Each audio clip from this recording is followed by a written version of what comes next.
Right now, Pittsburgh's best sports show is about to begin. Call us or tweet us. We've got things to talk about on the Ireland Contracting Nightly Sports Call, powered by FanDuel Sportsbook. Good evening, everyone. Welcome inside the Fan Cave, where time is ticking. You can hear it. Tick, tick, tick, tick. Maybe not that fast, but it's ticking. And time eventually will run out on the Steelers and their negotiation opportunity with TJ Watt or anyone else, but it looks like it's Watt, and then everyone else has to wait.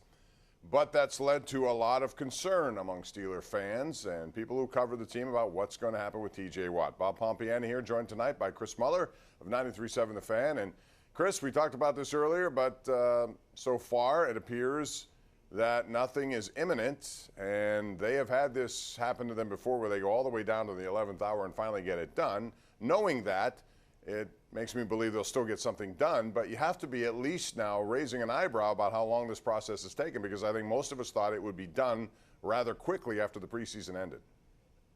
Yeah, you absolutely, Bob, have to be raising an eyebrow about how long this has taken. And you mentioned other players maybe next in line, maybe a Minkah Fitzpatrick waiting to get their big contracts after they've played at a level that puts them right at the top of their position. They must be looking at this thinking, well, what the heck's going on? If TJ Watt, who's probably a top 3 overall defensive player, top 5 at worst in the entire NFL, can't get a market-setting deal, what am I going to get? I mean, this is just how business is done. Little history lesson for everybody. Who created the Model T? The first mass-produced, kind of middle-class affordable car? Henry Ford. And then Henry Ford stuck with the Model T and didn't make any changes for years and years and years, well past the point where his competitors had started to pass him by doing things a little differently. Finally, he makes the Model A. It's a good car, and it gets Ford back in the game. The Steelers, I don't think I'm laying it on too thick here, am I right? The Steelers are Henry Ford. They don't want to deviate from their practices. This is how they do things. This is how they've always done things. We don't guarantee beyond the first year. We don't guarantee exorbitant amounts of money. We don't negotiate once the season begins. I think some of that is hogwash, and I think the Steelers need to start adapting to the way the NFL is in 2021, because if they mess this up with TJ Watt, it's going to have a ripple effect down the road. You could very well be right on that. However, they still have on their side the use of the franchise tag. So if it gets to the point where they believe that it's not going to get done, they still can play out this year. He still has to play a year here before he can get to the status he wants to achieve, and he signed to do it. And then there are 2 franchise tags available.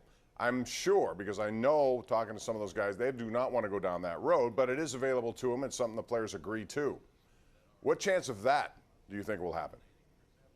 I think there's a real chance. They say they don't want to go down that road, but they certainly don't want to pay TJ Watt what the market suggests he should be getting based on his level of production. So maybe they'll just use the franchise tag as that method of team control.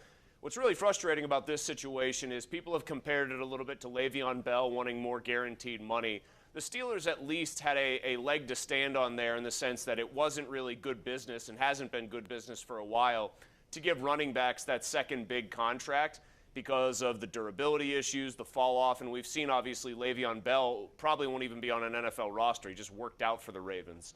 TJ Watt, edge rushers, you don't really have such concerns, especially if they're not defensive linemen. I mean, Watt is standing up at the line of scrimmage. He's getting a free run. Yeah, it's a position where you can get hurt, but it's also a position where longevity is considerably greater than it is at, say, running back. So there's no real downside here for the Steelers. There's not any kind of exorbitant risk. They would just be dragging this out to the franchise tag level of proceedings because they were just inflexible. And I refuse to believe that that is a good look for this franchise. I think it would be a bad precedent to set. If you're not going to give TJ Watt a market-setting deal and you're only going to do this sort of thing for quarterbacks, who are you going to give it to? I mean, how good does somebody have to be for the Steelers to say, you know what, we're going to break with how we typically do things? Yeah, and I still think they'll do this, and I think they will go against what they did, and I think we saw that with the Minkah Fitzpatrick trade, something I don't think many people thought they would ever do, but they did, and they actually solved an issue for themselves. So there was a lot of good in that decision, and there could be one in this as well. We're going to take a break. We have a lot of people, Chris, who want to talk about this. It's 412-575-2600. We'll also talk about the Ravens, who are down yet another running back. Chris mentioned Le'Veon Bell. He could be back in the league playing twice against the Steelers. Who knows? We'll get into that and more right here on the Ireland Contracting Nightly Sports Call. It's Pittsburgh CW.